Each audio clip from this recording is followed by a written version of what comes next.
Voilà, je suis Jean-François Boisson, je suis le secrétaire général du Collège des Bernardins. Et au nom de toutes les personnes qui travaillent ici, de Laurent Landette, le directeur général, je voulais vous souhaiter la bienvenue ce soir pour cette, alors non pas 10e édition, mais 10e anniversaire des soirées questions d'ETI. Alors il y a eu 2 ans où on a dû s'interrompre pour cause de pandémie, donc on est très heureux de reprendre ça ce soir. Donc bienvenue, il y a des gens qui nous suivent en direct, je crois, et puis probablement que l'assistance va s'étoffer au fur et à mesure que l'heure passe. Donc je ne sais pas si vous êtes tous familiers du Collège des Bernardins, je voudrais juste dire 2 mots pour rappeler qu'en fait ce bâtiment a été construit en 1250, et la particularité c'était qu'à l'époque, on a quand même, ils ont quand même réussi le tour de force de faire venir des moines, donc qui sont plutôt adeptes du silence et de la nature, dans un Paris intramuros, évidemment un peu agité, puisque la Sorbonne n'était pas très loin. Et je dis ça parce que quelque part, on est un peu héritier de cet acte fondateur aujourd'hui, où on arrive justement à faire dialoguer et échanger ce qu'on pourrait appeler la sagesse chrétienne avec le monde et la société. Et on le fait à travers des équipes de recherche, on le fait à travers des rencontres avec des artistes, et puis on le fait à travers des rencontres comme ce soir. Et donc, voilà, on est très heureux de vous accueillir, on est très heureux de pouvoir faire ces partages, ces échanges, et de pouvoir ressortir, je l'espère ce soir, plus riche et plus averti sur tous ces sujets. Voilà, donc je ne vais pas parler davantage, on va plutôt écouter les intervenants. Et en tout cas, je voudrais remercier le METI, qui va intervenir tout à l'heure par l'intermédiaire de Charles Robinet-Dufaux, qui est un partenaire de longue date, j'ai presque envie de dire depuis le début de ces rencontres. Cette année, nous avons avec nous la Fabrique de l'Industrie. Et puis, nous aurons aussi les EDC, entrepreneurs et dirigeants chrétiens. Voilà, et c'est... une fois encore, par ces diversités et ces angles différents, que nous allons voir comment est-ce que les entreprises de taille intermédiaire ont traversé, plutôt que résister, je préfère le mot traverser, ces périodes de crise, et puis probablement celles qui ne vont pas manquer de venir, parce qu'on sent quand même que ça tangue et que ça va tanguer toujours un petit peu plus. Je vous souhaite une très bonne soirée et j'espère vous trouver nombreux ensuite après pour quelques agapes et prolonger nos discussions.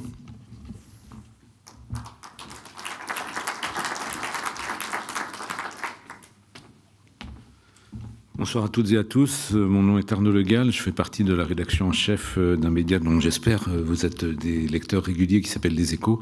Je veux avoir le plaisir de faire circuler la parole tout au long de cette soirée, notamment autour des 2 tables rondes auxquelles vous pourrez assister un petit peu plus tard. Mais d'abord, je vais faire s'enchaîner les propos liminaires et je vais accueillir tout de suite Pierre Guillet, qui est le président des entrepreneurs et dirigeants chrétiens, pour un petit mot de bienvenue.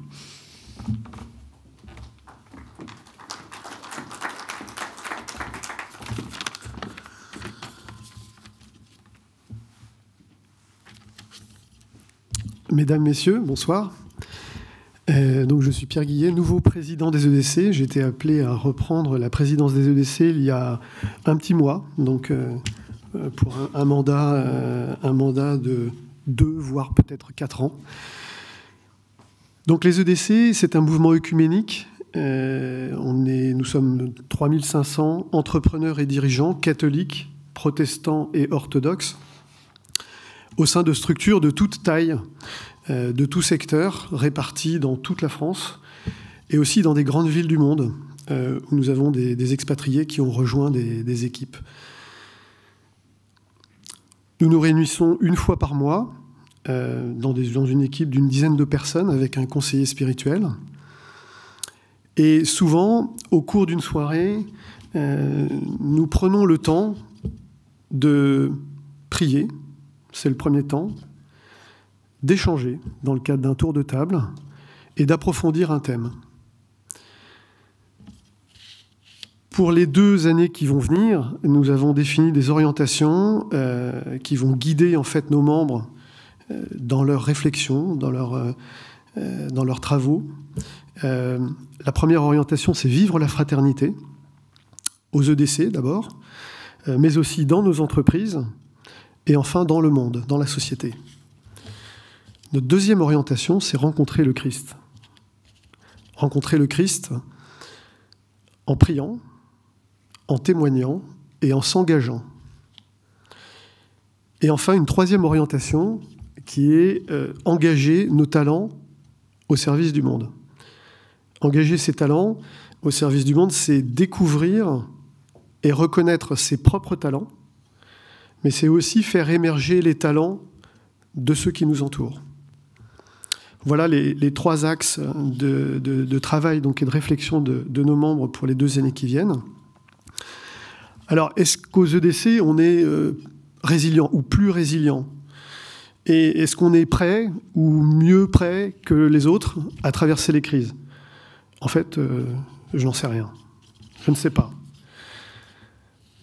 Ce, par contre, dont nous sommes certains, c'est qu'il faut humaniser l'entreprise. Et c'est d'ailleurs le titre de notre dernier livre. Et ça commence par le dirigeant. Est-il aligné?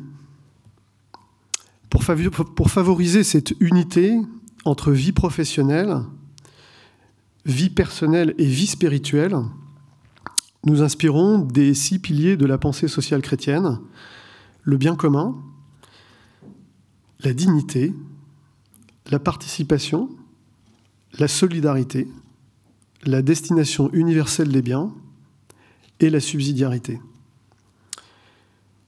Le déploiement d'une véritable unité intérieure du dirigeant lui permet certainement d'engager une confiance réciproque et ainsi d'embarquer plus facilement ses coéquipiers par gros temps. Voilà, je vous remercie de votre attention.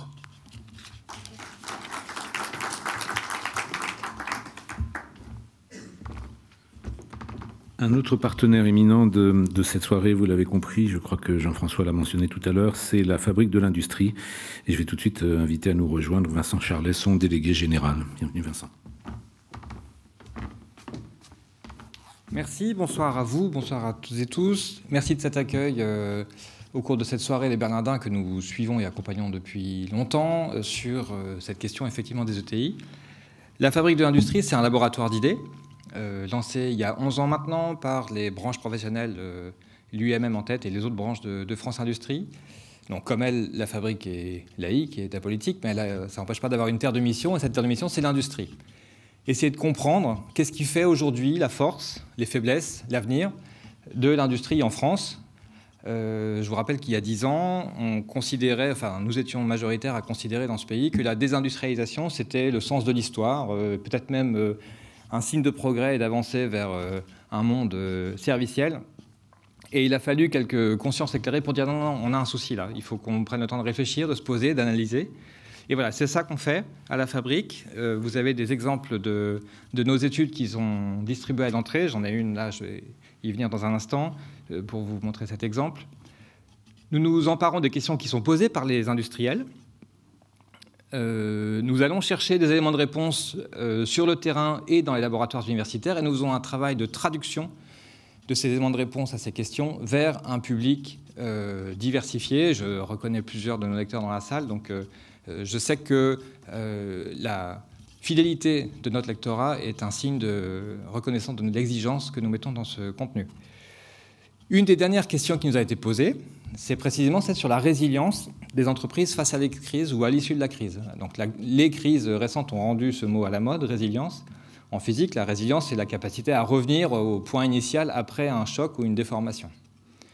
Donc c'est pas pour rien que ce mot est devenu à la mode. Effectivement, à l'issue de cette immense crise Covid, la plus grave crise économique que la France ait connue depuis la Seconde Guerre mondiale en temps de paix, on est revenu à une situation, si on mesure par exemple au niveau de l'emploi et du chômage, à la situation d'avant en un temps record. On n'avait jamais vu ça. Première explication, il faut commencer par ça, l'efficacité inédite, je pense, en pareilles circonstances des politiques publiques qui ont été déployées pour répondre à la crise. Deuxième explication, vous le trouverez dans la note que je viens de vous montrer, le fait qu'en fait, cette crise a touché les différents secteurs plus que les différentes tailles d'entreprise d'ailleurs, mais les différents secteurs de manière extrêmement différenciée. Et donc ces entreprises n'ont pas réagi de la même façon, elles ont mobilisé des ressorts internes ou externes différents. Et enfin, je termine par une interrogation, et je l'adresse aux personnes qui vont venir ensuite témoigner ce soir. Résilience, je dis, ça désigne le retour au point de départ. Et là, il y a une question. Parce qu'on a beaucoup parlé de la fragilité des chaînes de valeur, par exemple, révélée par cette crise. Et le besoin pour les entreprises de revoir peut-être un peu leur stratégie d'approvisionnement, par exemple, ou de reconsidérer un peu leurs différentes sphères géographiques d'influence. Quand on pose la question aux dirigeants d'entreprise, est-ce que vous avez entrepris des réformes audacieuses dans ce domaine? La réponse est plutôt non. La crise a aussi révélé le fait que, plus que jamais, l'usage des technologies de l'information, de l'industrie 4.0, de l'industrie du futur, était un levier de modernisation et de souplesse et de résilience et d'agilité face à des contraintes comme celle-là. Quand on interroge les entreprises sur la rapidité avec laquelle elles s'emparent de ce sujet, là encore, la réponse est contrastée. Cette fois-ci, par taille d'entreprise en particulier. Bien, donc, cette résilience nous interroge également. Est-ce qu'on n'est pas revenu un peu trop vite au monde d'avant? Et est-ce qu'il ne faut pas reprendre avec une certaine urgence les chantiers qui étaient en cours juste avant que la crise nous tombe dessus? Je vous souhaite une excellente soirée. Je vous remercie encore de votre accueil.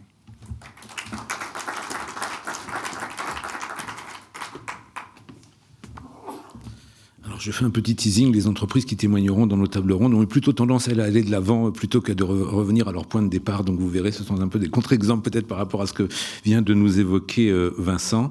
Mais avant donc d'accueillir les participants à la première de nos deux tables rondes, comme le rappelait tout à l'heure Jean-François, cette soirée ne serait pas possible, ces rendez-vous ne seraient pas possibles sans le partenariat du METI, son vice-président et par ailleurs PDG du groupe NR, Vincent Robinet-Dufault, est parmi nous. Et c'est lui qui va maintenant tenir un petit propos liminaire avant que nous, encore une fois, que nous ne passions au crible la thématique de la résilience au fil de nos deux tables rondes. Cher Vincent. Voilà.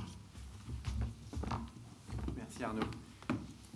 Je cherche Vincent, je m'appelle Charles en fait, mais donc je cherche Vincent, il doit être peut-être encore meilleur.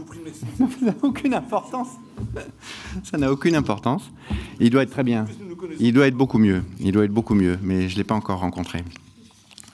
Donc bonsoir à tous. Donc en effet, Charles Robinet-Dufault, je suis vice-président du METI, puisque vous connaissez bien, je pense, le mouvement des entreprises de taille intermédiaire qui a pris la suite finalement avec la même structure de l'ASMEP qu'avait créé Yvan Gattaz. Donc en 2008, après avoir beaucoup bataillé justement sur les règles de transmission des entreprises familiales, qui avaient, comme les droits de transmission étaient passés de 20 à 40 avec François Mitterrand, évidemment, on a eu une hémorragie terrible de toutes ces entreprises de taille intermédiaire qui existaient en France, mais sans être véritablement nommées.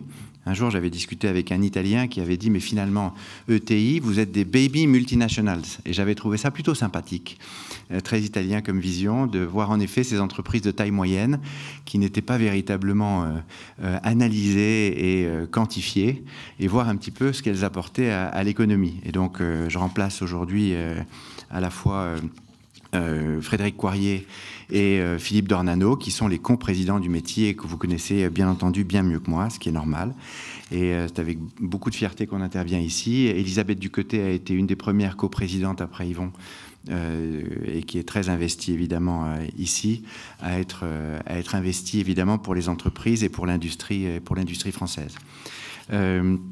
Ce qui est intéressant quand on commence à analyser finalement le fonctionnement des ETI et leur poids dans les territoires, c'est le rôle essentiel qu'elles peuvent jouer dans l'économie française et justement démontrer leur capacité de résilience.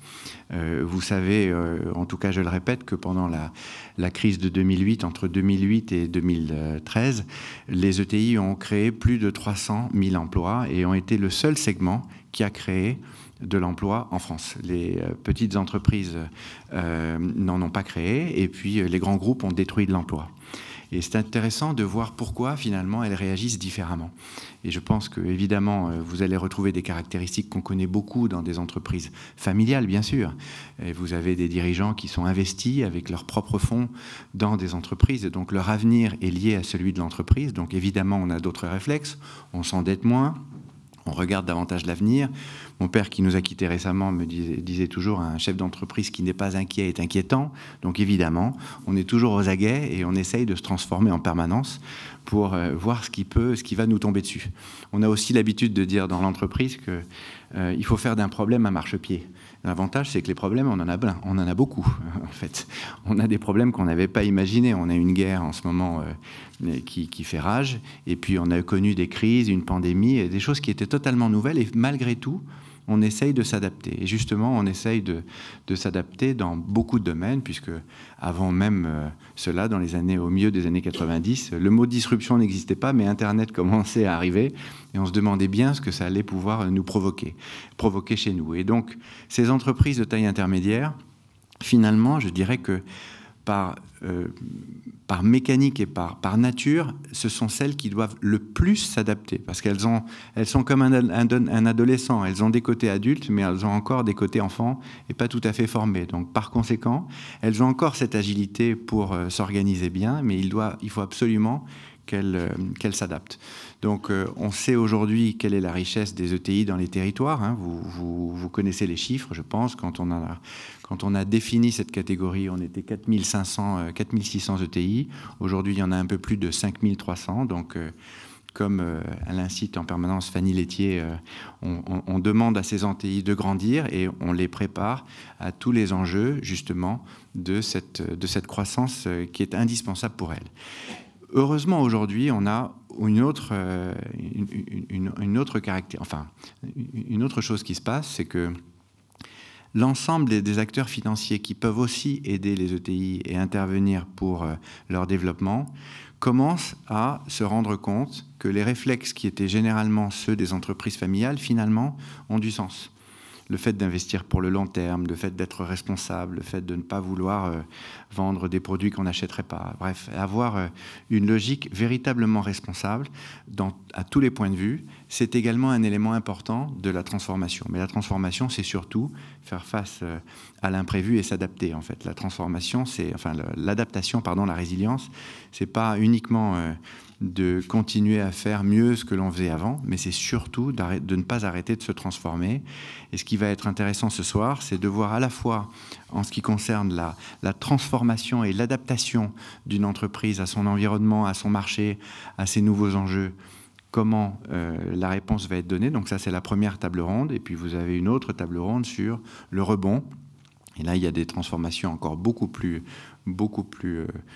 profonde, puisqu'en réalité, on ne s'adapte pas, mais on rebondit différemment et parfois sur d'autres marchés. Nous, ça a été le cas. Je ne vais pas raconter notre cas, mais on a dû en permanence changer de métier et les faire évoluer parce que notre environnement juridique et réglementaire était toujours en totale transformation, donc évolution. Et par conséquent, on voulait absolument rester, en fait. On voulait absolument continuer à apporter une valeur ajoutée et des services aux personnes. Notre logique, c'était d'offrir une médecine de qualité à la plus large partie de la population, finalement. Et donc, évidemment, on n'a pas arrêté de s'adapter en 80 ans. Donc, voilà, je pense que ça va être passionnant ce soir de voir comment des entreprises très différentes ont pu résister et s'adapter. Merci à tous.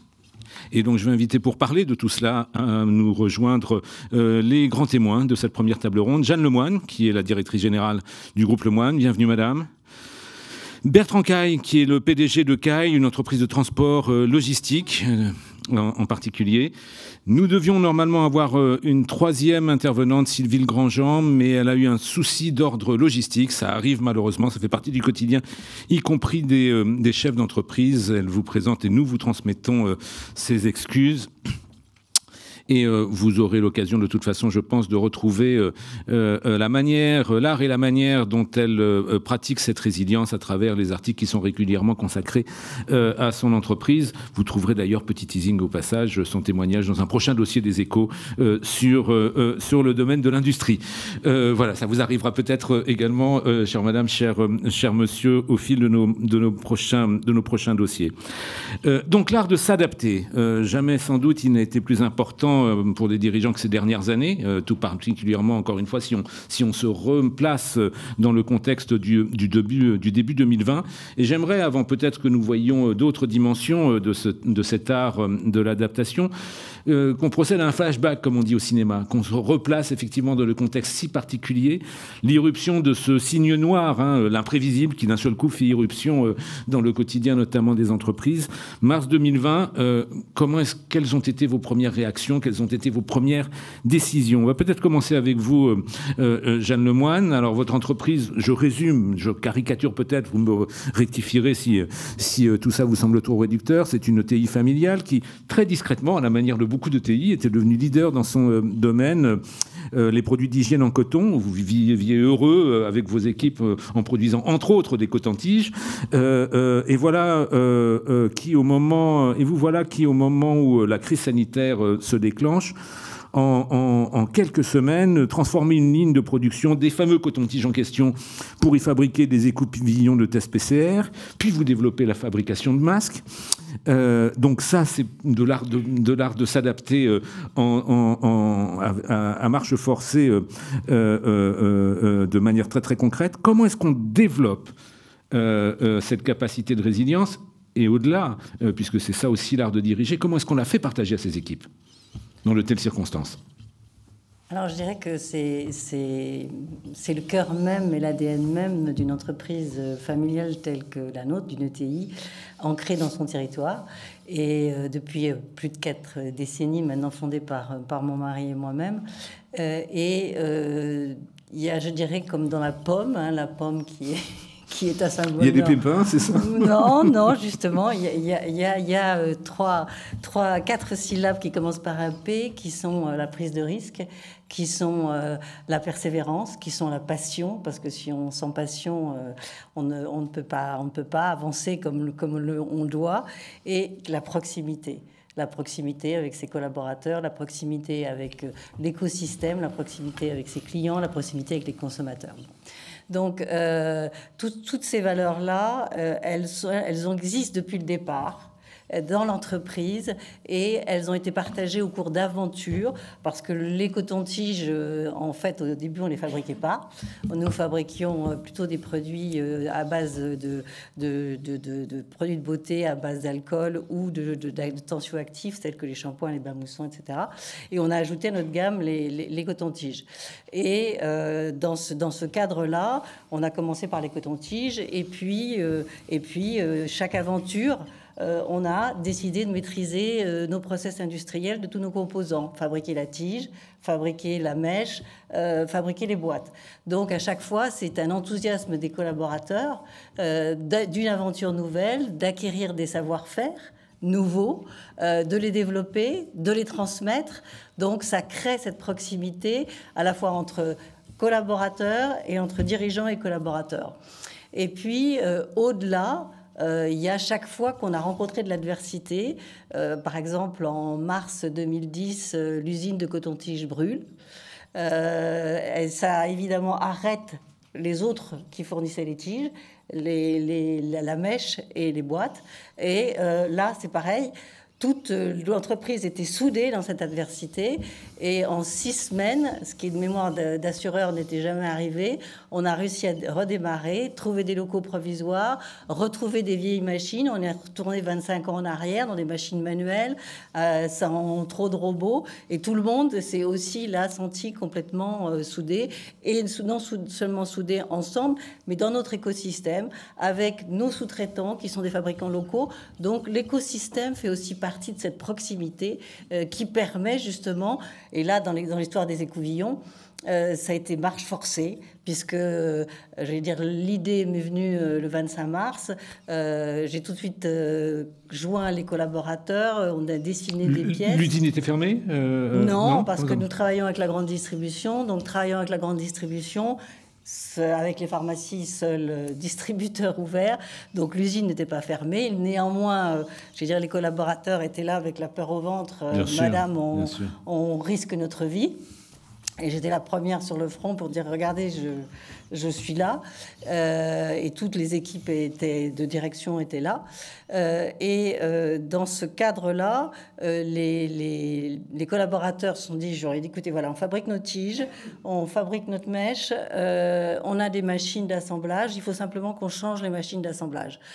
Comment on fait? On dessine des pièces. OK, dessine des pièces. Maintenant, il faut qu'il nous trouve un sous-traitant. Le sous-traitant, je l'appelle le week-end. Je lui dis, écoutez, j'ai besoin de ces pièces pour le lundi matin. Donc, en 8 jours, on a réussi à sortir un écouvillon. Bon, après, il y a eu l'homologation, il y a la fiabilité par la PHP. Oui, mais l'impulsion décisive était donnée dans ces 8 jours en question. Dans ces 8 jours en question, l'impulsion et la création. Parce que non seulement l'impulsion, tous les collaborateurs se sont sentis une fois de plus dans l'aventure, mais avec une dimension encore supérieure, c'est-à-dire engagés pour leur pays.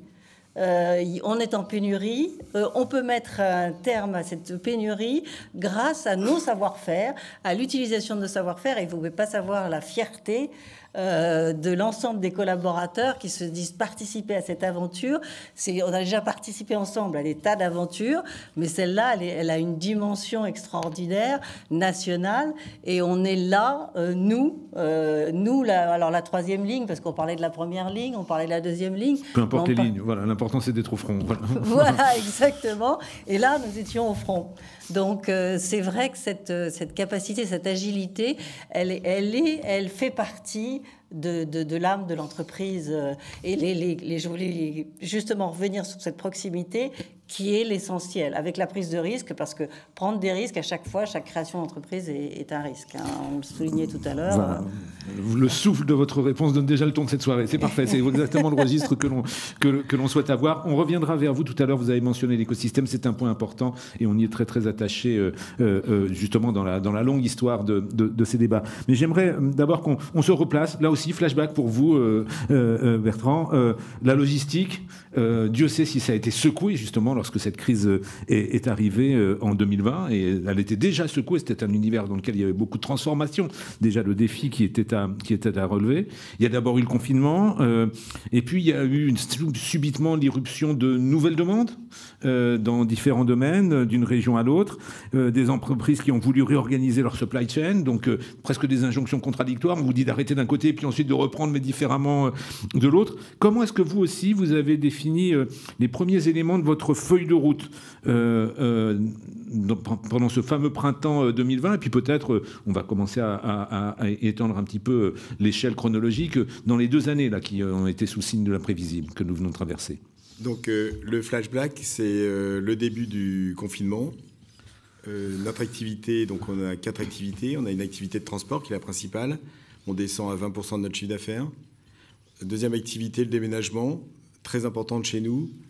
Là, c'est carrément l'interdiction formelle de faire des déménagements pendant toute la période de confinement, parce qu'on a un syndicat professionnel qui a peur et qui préfère arrêter que de continuer. Troisième activité, l'archivage, arrêt aussi complet. Donc voilà, un petit peu la situation. Et en logistique, qui est une partie importante, nos clients qui sont industriels, eux, ont fermé. C'est presque blackout, d'ailleurs. On a du mal à avoir des contacts avec nos clients. Et on reçoit, puisqu'on est en liaison complète sur les achats des produits de nos clients, en fait, on reçoit les commandes. Et donc, on va continuer pendant cette activité de logistique à livrer.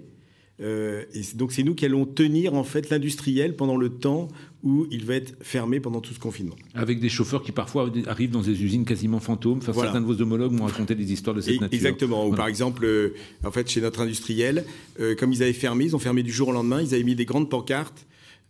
Nous, on ne stocke que les produits finis. Et ils avaient mis des pancartes. Si vous avez des choses à livrer, allez chez Caille. Et voilà. Et donc, ça venait chez nous. On avait des camions de tout qui arrivaient. On ne savait pas d'où ça venait, mais on les a reçus. Bienvenue au club. D'autres m'ont raconté ce genre d'histoire. J'étais tombé de ma chaise, mais maintenant j'ai pris l'habitude. Voilà.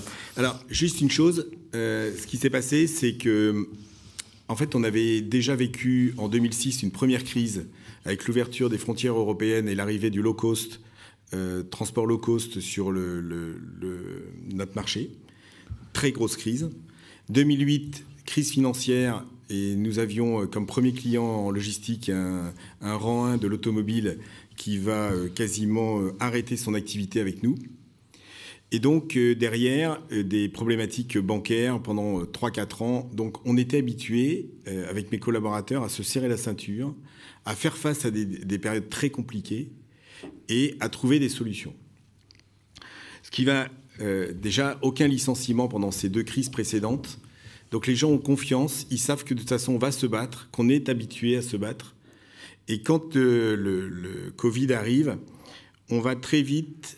avec mon fils là, qui m'a rejoint, on va mettre en place une organisation complètement différente de l'organisation hiérarchique habituelle. On va créer des cohortes type avec une cohorte sur le capital humain, une cohorte sur les clients, une cohorte sur le digital, une cohorte sur les finances et le cash, parce qu'au début, vous ne savez pas ce qui va se passer, combien de temps vous allez tenir, etc. Une cohorte sur le QSSE, donc la qualité. Une cohorte sur les travaux, et j'y reviendrai, et puis une cohorte sur les opportunités. C'est un fonctionnement en commando, ça. Je suis un peu de culture militaire. Exactement, ça, voilà. Exactement. Et en fait, au début, on avait des réunions de cellules de crise 2 fois par jour, puis 1 fois par jour, puis 1 fois tous les 2 jours, puis 1 fois tous les 4 jours, puis 1 fois toutes les semaines. Et en fait, chaque personne avait sa responsabilité par rapport à l'entreprise et devait gérer les problématiques qui avaient été décidées en cellule de crise. Et en fait, au début, ça a été faire face avec maintenir l'activité essentielle et la mise en sécurité de l'entreprise dans le cadre d'une activité minimale, quand on pouvait avoir une activité minimale, ou lorsqu'il y avait une mise en repli, quand il y avait un arrêt complet de l'activité. Et la deuxième chose, c'était protéger les salariés. Donc on n'a jamais arrêté, il était hors de question, on a très peu fait de télétravail dans toute cette période.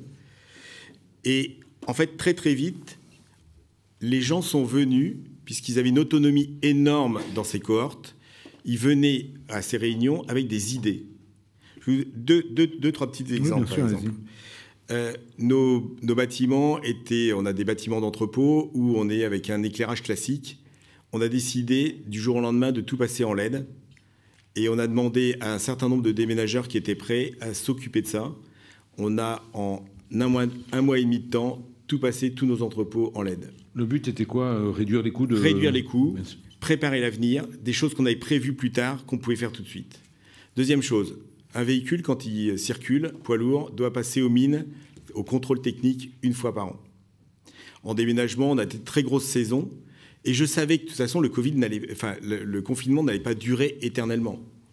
Et on sentait, avec cette période de Covid, qu'il commençait à y avoir un peu de pression sur le déménagement. Parce qu'on avait déjà des déménagements qui étaient en portefeuille, qu'on ne pouvait pas réaliser, qu'on avait déjà traités.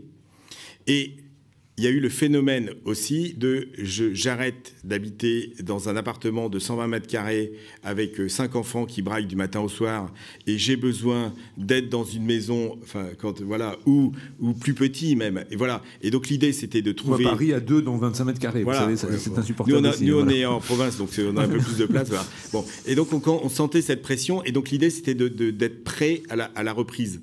Donc on a décidé de faire passer tous nos véhicules aux mines pendant toute la période de confinement. Pour que la logistique ne vienne pas ralentir Exactement. Le redémarrage. Le redémarrage. Une sorte de gestion du risque qui, par définition, est prévisionnelle. Sauf que le centre de passage aux mines, il était fermé. Donc on a été obligé d'appeler les responsables du centre et on leur a dit, écoutez, est-ce que vous êtes d'accord pour rouvrir votre centre technique? Nous, on s'engage, à partir du moment où vous le rouvrez, on s'engage à vous apporter le nombre de camions nécessaires pour que vous soyez rentable. Et on l'a fait. Résultat des courses, il y a d'autres transporteurs qui en ont profité. Voilà. C'est toutes ces opérations. On a eu, alors c'est intéressant parce que vous avez fait des masques, je crois, pendant le... Oui, voilà. Alors, nous, on a eu aussi une particularité, mais on parlera peut-être après des opportunités. Oui, plus tard, on y reviendra justement. Dans le rebond. Et on a eu la possibilité d'avoir une logistique de masques qu'on a toujours d'ailleurs, sauf qu'il a fallu mettre cette opération en opération commando en 1 semaine de temps. Et là, on a demandé à nos déménageurs de monter les racks, de les installer, etc., etc. Voilà. Donc tout ça, l'idée, ça a été de s'appuyer sur les forces de l'entreprise. Et en fait, ça a donné dans l'entreprise cette volonté d'avancer. Alors vous devancez en fin de compte une question, et donc on va les prendre dans le désordre que je comptais vous poser justement sur la manière dont on mobilise les femmes et les hommes. Ce qui me marque dans vos 2 premiers éléments de témoignage, c'est que l'une comme l'autre, vous avez évoqué effectivement un premier épisode traumatisant. Pour vous, ça a été l'incendie de cette usine de fabrication de coton-tige, Jeanne Lemoine. Bertrand Caille, pour vous, c'était effectivement le souvenir traumatisant de cette rupture de contrat brutale d'un client qu'on imagine représentant un volume important de chiffre d'affaires. En gros, presque selon vous savez, la phrase de Nietzsche, quoi, ce qui ne tue pas vous rend plus fort. Mais peut-être détaillez-nous un petit peu plus en quoi ça a appris à vos équipes déjà la résilience, peut-être à faire face avec davantage de pragmatisme, d'efficacité, de sérénité, si j'ose dire, à des épisodes comme ça qui peut-être auraient laissé d'autres entreprises, d'autres équipes en état de choc. En quoi ça a laissé un souvenir positif, les épreuves que vous avez ainsi traversées avec eux? Jeanne Lemoine. Si vous voulez, sur le moment, là, quand les secondes, notre fils qui nous a rejoint en 2006, quand il m'a appelé, son épouse attendait son premier enfant. Quand il m'appelle dans la nuit, je lui dis, ça y est, c'est l'accouchement. Ah non, maman, j'ai pas ça, c'est l'usine. J'écoute, c'est le 1er avril demain, mais enfin, beaucoup de ta blague, elle est pas drôle du tout. Non, maman, je t'assure. Bon. Et le fait en est, c'est qu'on était tous en effet sous le choc. Et dès qu'on est arrivé, tous ceux qui étaient l'équipe de nuit, heureusement aucun dégât humain, toute l'équipe de nuit qui avait subi hélas l'incendie, tout le monde était là et en disant bon, qu'est-ce qu'on fait? Vous imaginez pas une seconde qu'on va s'arrêter? Mais j'ai dit mais pas une seconde. Et tous les trois, Alexandre, mon mari et moi, on a dit mais pas une seconde, il n'est pas question de s'arrêter une seconde. Et du coup, il y a eu cette espèce d'impression de dire oui, l'avenir et l'avenir est là, ensemble, et on va tous, et tout le monde disait jamais on oubliera. En effet, on va tous revenir à l'âge de pierre en utilisant des machines manuelles. On va tous s'habituer parce que les autres sites, il fallait embaucher les autres sites pour pas créer trop de chômage partiel, créer des postes et du coup adapter en fonction des compétences, en fonction. Donc chacun s'est dit oui, on fait du sur-mesure en fonction de chacun. L'entreprise trouve des solutions et nous-mêmes, on est engagés dans ces solutions pour qu'elles soient pérennes. Parce que tout le problème, et notamment, il n'y a eu pas qu'un problème, il y a eu un déréférencement quelques jours plus tard. Et 1 an plus tard, il y a eu le prix du coton qui s'est envolé au niveau de la guerre de sécession. Donc, vous voyez, on a l'impression que drame après drame, adversité après adversité, et à chaque fois, il y avait cette capacité des équipes de se dire, on est capable de faire face, de trouver des solutions, de s'adapter et ensemble de le faire get over ensemble. It, comme disent les anglo-saxons. Voilà, exactement. C'est pas la fin de quelque chose, c'est non, comme le dit un chanteur. C'est le début. C'est le premier jour du reste de ta vie, comme voilà, dit le chanson, exactement. Voilà. C'est ça, c'est le début d'une autre aventure.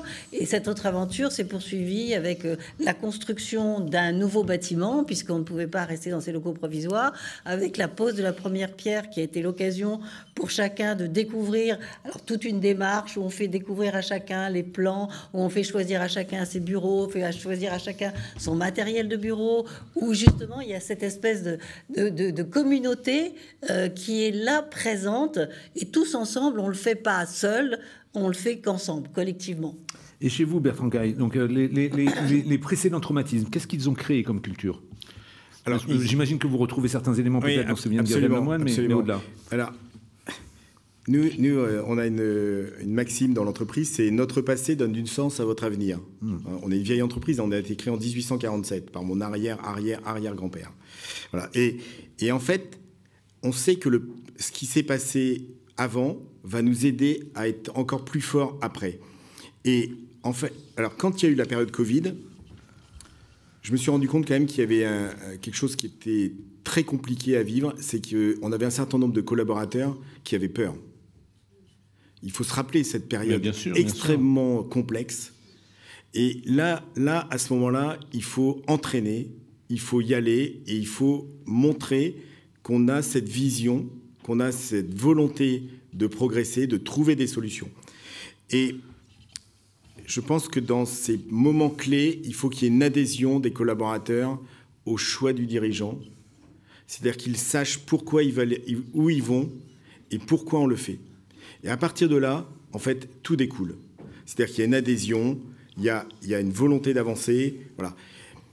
Et l'autre chose, c'est que à la fois, il faut gérer l'immédiateté. L'immédiateté, par exemple, au début, c'est la trésorerie. Ben, quand vous n'avez plus rien, que vous n'avez pas encore le PGE, que vous n'avez pas encore tout ça, voilà, qu'est-ce qui va se passer? Combien de temps je vais tenir? Est-ce que je paye les fournisseurs? Est-ce que je ne paye pas les fournisseurs? Comment, etc. Mais en même temps, il faut prendre des décisions qui amènent des images du futur. C'est-à-dire qu'il faut que il faut mettre du futur dans nos décisions. C'est-à-dire qu'il faut que nos collaborateurs savent qu'on ne va pas s'arrêter là et qu'on va continuer. Il y aura un demain, quoi. Voilà. Il y aura un demain. Le soleil se lèvera à nouveau. Exactement. Voilà. On va revenir sur l'écosystème qu'évoquait tout à l'heure Jeanne Lemoine. Alors bien sûr, l'écosystème, vous mentionnez le PGE, ça nous renvoie effectivement aux politiques publiques singulières, mais singulièrement efficaces également, qu'on a pu voir à l'œuvre ces 2 dernières années qu'évoquait tout à l'heure Vincent Charlet. Mais au-delà, j'ai coutume de dire aussi que les ETI ont ceci de particulier que par définition, bien souvent en tout cas, ce sont des entreprises symbiotiques. C'est-à-dire qu'elles travaillent avec une intelligence relationnelle et une intelligence opérationnelle aussi avec leur écosystème, leurs apporteurs de solutions, leurs financeurs, leurs interlocuteurs du domaine public. Là aussi, on a l'impression que cet écosystème, il a été important dans la manière dont vous vous êtes adapté à cette série d'imprévisibles qu'on a connue ces 2 dernières années. Est-ce que vous pouvez détailler un peu plus la manière dont, encore une fois, cet écosystème a été quelque chose d'important, un élément de facilitation, peut-être un élément d'accélération des transformations, ou quelque chose qui vous a aidé à saisir les opportunités que vous évoquiez tout à l'heure, Bertrand Caille? Puisque vous aviez été la première, Jeanne Lemoine, à parler de cet écosystème. Détaillez-nous un petit peu comment ça a joué. Ça a joué en effet à tous les niveaux que vous venez d'évoquer, de soulever. Je dirais le premier niveau était le niveau industriel, les circuits courts, puisque là aussi, de nos valeurs de transition écologique, on a toujours développé les circuits courts depuis le début, travaillé avec des fournisseurs locaux. Donc ça, c'était important. Ensuite, sur le niveau, il y a eu les pièces détachées qui ont été fournies et en un week-end par ces sous-traitants, juste à côté à quelques kilomètres de l'usine, des machines nouvelles notamment qui ont été fabriquées aussi par nos sous-traitants qui sont à quelques kilomètres aussi de l'usine. Il y a eu au-delà de cela en effet les institutionnels, et en région ça a été particulièrement développé puisqu'il y avait j'allais dire les comités qui se tenaient toutes les semaines ou notamment dans le cadre de France Relance, tout de suite, que ça soit préfecture, sous-préfecture, et notre sous-préfète a été nommée sous-préfète à la relance assez rapidement par Madame la ministre Amélie de Montchalin. Donc très vite, ces interlocuteurs sont devenus très présents, très accompagnants dans nos démarches, que ça soit les démarches des écouvillons ou après ceux des masques, puisque nos masques en plus sont 100% français, donc c'était les premiers à être 100% français et à rien vouloir faire venir de Chine pour des raisons évidentes économiques, évidentes de souveraineté industrielle essentielle, et pour aussi des raisons de volonté de pouvoir prouver que la France était capable d'avoir cette souveraineté, cette autonomie. Donc c'est vrai que l'accompagnement a été aussi bien territorial, l'écosystème permanent, que ce soit au niveau institutionnel, au niveau industriel, au niveau régional, l'aide de la région, l'aide de la directe, un intervenant notamment dans le cadre de France Relance en permanence à l'écoute. J'ai eu avec lui des calls jusqu'à parfois 23h le soir pour expliquer un certain nombre de choses et monter le dossier notamment pour les appels à projets. Il y a eu réellement un soutien très efficace de l'ensemble de l'écosystème, qu'il soit industriel, politique, avec les élus locaux aussi, et qu'il soit institutionnel avec les administrations régionales, territoriales et l'administration centrale. Donc c'est franchement, j'allais dire, ça a été une aventure, ça aussi, une découverte, parce que, comme vous le disiez tout à l'heure, vous le soulignez en introduction, nous vivions discrètement.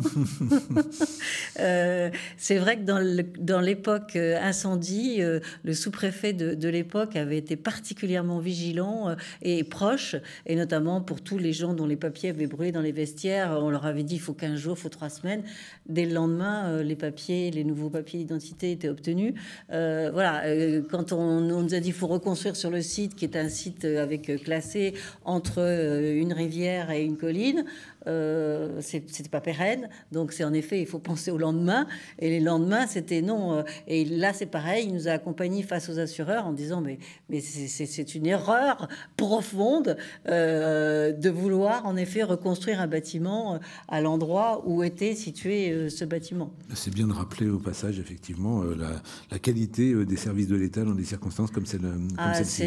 C'est franchement, je le vis au quotidien et je dois dire avec beaucoup de présence, d'écoute, de visite, d'échange et sur nos problématiques industrielles qui ne sont pas évidentes pour ces corps de métier. Voilà, je parlais de choses symbiotiques, ça peut en faire partie. Voilà. Qu'est-ce qu'il en a été pour vous justement de ces relations avec l'écosystème, d'autant plus que vous êtes dans un secteur où parfois l'écosystème est brutal. Voilà. Absolument.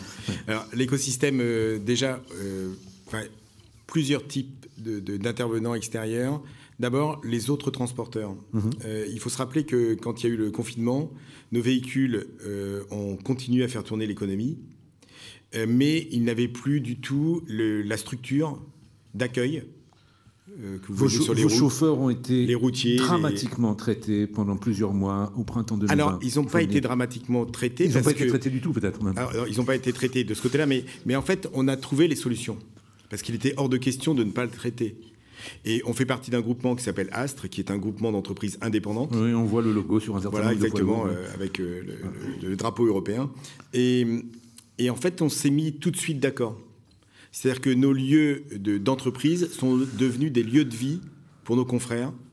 Et nos conducteurs ont pu trouver chez nos confrères des lieux de vie. Et très vite, il y a une solidarité qui s'est mise en place. Rien qu'un conducteur qui part la semaine, prendre une douche, trouver du ravitaillement, trouver les solutions, voilà. Et il y a une solidarité qui s'est mise en place au niveau de cet écosystème. Après, il y a quand même l'État et la BPI qui, pour nous, ont été d'une efficacité, d'un répondant, d'une disponibilité assez exceptionnelle. Et alors que j'avais vécu avant des périodes très compliquées avec mes banques, j'ai eu là, pendant cette période, au contraire, un soutien, peut-être aussi parce qu'ils avaient vécu cette période difficile avec l'entreprise et qu'ils savaient que nos paroles étaient tenues. Et ça nous a vraiment aussi bien appuyés. En partenariat avec BPI France, puisque vous les mentionnez, on a, à la fin 2020, ouvert une chaîne thématique sur notre site web qui s'intitulait « L'Union sacrée autour des entrepreneurs ». On a l'impression que vous avez vécu ça quand même. Ah, voilà. Bien sûr. Et puis, il y a aussi un écosystème qui est important pour le chef d'entreprise, qui est l'écosystème de proximité immédiate. La famille. Moi, j'ai eu la chance d'avoir une épouse exceptionnelle. Et je pense que dans ces moments cruciaux où il faut prendre des décisions, où il faut savoir prendre les bonnes mesures, on a besoin aussi de cet écosystème de proximité immédiate. Et l'autre chose, alors, je ne veux pas faire de pub pour les Échos, mais je suis abonné aux Échos. Et en fait... Je me bouche les oreilles. Donc... J'ai énormément lu, mais je continue de toute façon, parce que ça permet en fait d'aller chercher dans l'expérience des autres, mais pas obligatoirement dans mon domaine du transport.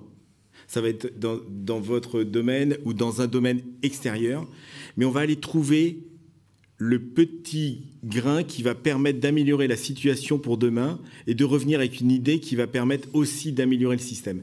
Et ça, voilà, c'est des petits écosystèmes autour là, de proximité immédiate qui sont aussi essentielles. Ça me touche beaucoup ce que vous dites, parce qu'on dit souvent à nos équipes que voilà, ceux dont les entrepreneurs ont le plus à apprendre, c'est les autres entrepreneurs. C'est pour ça qu'on fait tant de cas d'entreprise, c'est pour ça aussi qu'on participe à des rendez-vous, on répond à l'invitation des Bernardins lorsqu'ils nous proposent d'animer des moments justement où on partage d'expériences comme cette soirée. Donc merci infiniment, cher monsieur. Mais on ne va pas rester sur les échos, on va revenir sur vos activités.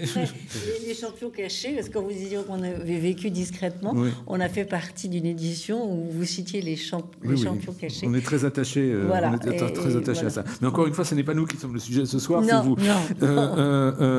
Je reviens sur, pour peut-être aussi commencer à bâtir une passerelle vers la deuxième table ronde qui est l'art du rebond et l'art de se projeter vers l'avant, à cette idée à un moment, il faut aussi, cet art de s'adapter, c'est saisir les opportunités dès qu'elles se présentent. Bertrand, vous avez été le premier à l'évoquer. Pouvez-vous nous illustrer justement la manière dont ça s'est traduit dans votre vie de dirigeant? Alors, déjà, la situation d'entreprise actuellement n'a plus rien à voir avec la situation d'entreprise avant le Covid. On a fait un bond en avant exceptionnel. Et en fait, quand on a mis en place nos cohortes, dès le départ, on avait dit il faut être attentif à toutes les opportunités. Et on en a eu, mais c'est incroyable ce qui nous est arrivé. On cherchait un bâtiment sur Meaux, on a une agence de déménagement, on avait 750 mètres carrés, on cherchait un bâtiment un peu plus grand, 1500 mètres carrés. En plein Covid, on propose un bâtiment de 7000 mètres carrés, donc complètement en dehors de ce que je recherche, avec un prix. J'étais là, on venait de passer 15 jours à se poser les questions des PGE, des machins comme ça. Je réponds, j'ai dit mais non, mais attendez, à ce prix-là, c'est même pas la peine, voilà. Et au lieu de ça s'arrête, on me répond, bah, faites une proposition. J'ai dit, il se fout de moi, donc j'ai fait une proposition à mes conditions. Et aux surprises, ça répond derrière. Résultat des courses, en un mois de temps, on a saisi cette opportunité, on a acheté ce bâtiment. Et ce bâtiment, qui était trop grand pour nous, actuellement, il est blindé. Et d'autre part, ce bâtiment, il avait une surface de bureau de 800 mètres carrés. Une agence de déménagement avec 50 ou 60 mètres carrés, vous avez largement assez. On s'est posé la question, qu'est-ce qu'on en fait ? Et là, on est en train de travailler sur un projet de franchise dans l'archivage, et la personne qui nous aidait nous dit, mais vous savez, il y a des centres d'affaires, peut-être que vous voyez ça. Alors, en déménagement, on est Demeco, en transport, on est Astre, en archivage, on est Reiswolf, on est très réseau. Hein. Et voilà. Et donc là, on m'a dit, bah, il y a Bureau Club qui fait des centres d'affaires. Ok, je prends rendez-vous avec Bureau Club. La semaine suivante, on visitait un Bureau Club à Paris. La semaine suivante, on signait pour la franchise Bureau Club et on a un centre d'affaires à Meaux tout neuf. Et un centre d'affaires ou un de ces lieux de coworking, il fait tout. Voilà, il fait tout. Voilà, coworking. Ça vous permet de surfer sur la vague du travail hybride également. Alors, en fait, c'est très intéressant. En fait, le coworking, il faut que vous l'ayez dans votre accroche commerciale. Mais il n'y a jamais personne qui vient s'installer avec une... J'entends bien. Voilà. Mais si vous n'avez pas le coworking, on ne viendra pas chez vous. Voilà. Et ça, c'est la première opportunité. C'est bien, on est dans la vraie vie, là. C'est ce que j'adore. Voilà. Et la deuxième opportunité, on a un marché de transport pour l'État. Et un jour, on nous appelle en nous disant, voilà, on a des problèmes, on a des masques qui sont à Roissy, il faut les stocker dans des entrepôts de l'armée. Est-ce que vous pouvez nous mettre des camions pour faire... voilà. Bah oui, on était à 20% de notre activité. Alors oui, bien sûr, on peut mettre des camions. Donc on en met 4. Mais le lendemain, on nous dit, oui, vous pouvez doubler. Bah oui, on en met 8. Bon, alors le lendemain, on nous appelle, on dit, mais vous pouvez encore augmenter. Bah, je dis, bah oui, on passe à 12. Voilà. Et on commence à faire une noria de camions qui partent de Roissy et qui vont dans l'Est de la France, dans l'armée. Donc ça passe une journée, 2 jours, 3 jours, une semaine. Donc avec mon collaborateur qui s'occupe commercialement de la partie transport, je lui dis, attendez, il faut qu'on aille rencontrer ces gens qui nous donnent des transports qu'on ne connaît pas. On arrive et là, on tombe sur un général de l'armée qui nous dit oh, c'est catastrophe, c'est stocké dans des entrepôts de l'armée, c'est pas possible, ils veulent libérer leur entrepôt, je sais pas où on va mettre ces masques. Et moi, bien sûr, je lui dis bah, écoutez, mon général, dans 48 heures, on vous appelle et on vous trouve une solution. Je sors de la réunion, mes collaborateurs me disent « Mais Bertrand, c'est quoi la solution ?» Je dis bah, « Je sais pas, on va la chercher. Hein. » Voilà. Métier apporteur de solutions, c'est un bon métier. Le jeudi suivant, on les rappelle, on leur dit « On a trouvé la solution. » On avait trouvé la solution. Sauf que là, il nous a dit bah, « Ok, mais vous commencez lundi. » Donc alors, comme on était dans l'état d'urgence, l'État avait le droit de passer des marchés immédiates, hein, sans faire d'appel d'offres, de gré à gré. Et on a récupéré ce marché, qu'après on a remporté en appel d'offres classique.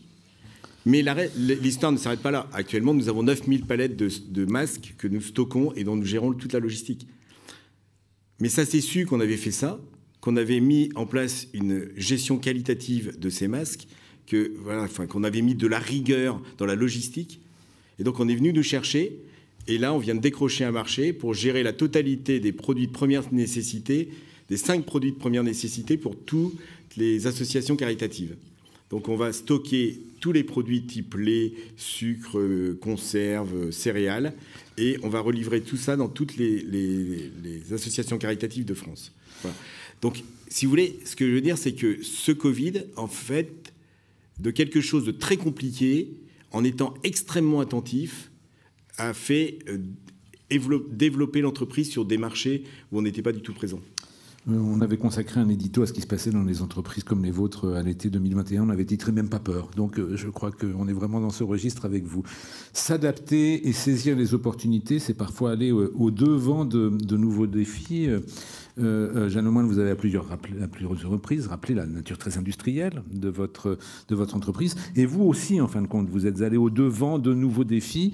J'ai retrouvé donc, en préparant cet entretien, ce débat, un article qui vous était consacré, c'était en 2021, bien avant le plan de relance, et vous vous posiez déjà en championne de la réindustrialisation, vous lanciez, là, tout de go, relocaliser, c'est possible. Voilà. Donc d'autres se disent, on ne sait pas comment on va traverser la crise, et vous dites, on va relocaliser, c'est possible. Qu'est-ce qui fait qu'effectivement vous avez cette capacité à voir, à anticiper comme ça le coup d'après, à dire un petit peu à la manière de Bertrand Caille, on ne sait pas comment on va le faire, mais on va y aller. Et puis ensuite, encore une fois, à le faire partager à vos équipes et à vos partenaires, à votre chaîne de valeur. Voilà, tout à fait. Je veux dire, c'est possible parce que, j'allais dire, il y a un volontarisme derrière et il y a des équipes. Ça c'est sûr. Il y a aussi, comme le soulignait tout à l'heure Bertrand, il y a l'écosystème partenaire banquier qui nous connaissent depuis 45 ans et qui savent en effet que quand on s'engage dans une voie, et notamment dans l'industrialisation des tiges qui n'étaient pas fabriquées en France, dans l'utilisation des boîtes, dans l'utilisation de la carderie. On est les seuls à faire de la carderie de coton. Donc, si vous voulez, il y a cette crédibilité et cette confiance, et ce pouvoir aussi de l'ensemble de l'entreprise de convaincre. Alors après, en effet, ça a étonné personne qu'on se dise, et surtout au mois de mai en plus, où là, on commençait à parler 2021-2020 de sortie de pandémie. Donc, on nous disait, mais vous n'êtes pas raisonnable de vouloir vous lancer dans cette production de masques. Si, on a dit, on le fera. Et on le fera en démontrant qu'on peut ne pas avoir des machines chinoises, avoir des machines européennes, développer le savoir-faire, développer avec des industriels français les composants nécessaires, en l'occurrence le meltblown qui est la partie filtrante et respirante, le spun qui est les deux faces intérieure et extérieure, et les élastiques. Et en fait, en créant, en disant, on va le faire, c'est patriotique et c'est la souveraineté, on va le faire blanc avec un élastique rouge et un élastique bleu. J'en ai quelques-uns à la maison. Voilà. Et notre tout dernier né, du reste, est fait avec une association caritative pour l'Ukraine, pour les réfugiés ukrainiens, avec un cœur bleu et jaune aux couleurs de l'Ukraine, et les fonds sont reversés à l'ADEPT qui est ACTED, qui s'occupe en effet des réfugiés. Donc, tout ce nouveau savoir-faire, il a fallu en effet ne pas se décourager, parce que ça a été l'adaptation d'une machine avec l'italien fabricant qui lui-même était à sa première machine. Donc, on a un peu essuyé les plâtres, mais d'un autre côté, jamais découragé en se disant, de toute façon, on ne peut qu'y arriver. Alors, vos masques d'import stockés... Ah, ils sont pas alors, là, au début, ils étaient d'import. Oui, arrivant à Roissy... Au début, ils étaient tous d'import. Oui. C'était vraiment dans les premières semaines. Maintenant, c'est quasiment que des masques français. Alors, bravo. Tout va bien, tout va très bien. Voilà, les chargeurs que nous connaissons bien. Voilà. Donc, c'est vrai que c'était un véritable défi, parce qu'un nouveau métier, des nouvelles machines, développer en effet un process où il fallait que la productivité soit au rendez-vous pour être compétitif par rapport à un masque d'import, justement, et prouver que la France, la relocalisation, ça, c'est possible, mais compétitivement. C'est pas possible en se disant, oui, ok, mais ça va coûter des fortunes si l'achat citoyen est un achat français et donc il doit le payer plus cher. Donc notre objectif, c'était celui-là, et donc d'avoir cette machine extrêmement rapide qui nous permettait de produire avec une seule machine en équipe 650 000 masques par jour. Donc, ce qui faisait que, en effet, nous étions par rapport à l'import et par rapport à d'autres concurrents compétitifs. Et donc là, pareil, une aventure, la capacité de démontrer que c'est possible. Et on a même d'autres projets aujourd'hui, et c'est cela aussi parce que c'est possible, de relocalisation de textiles.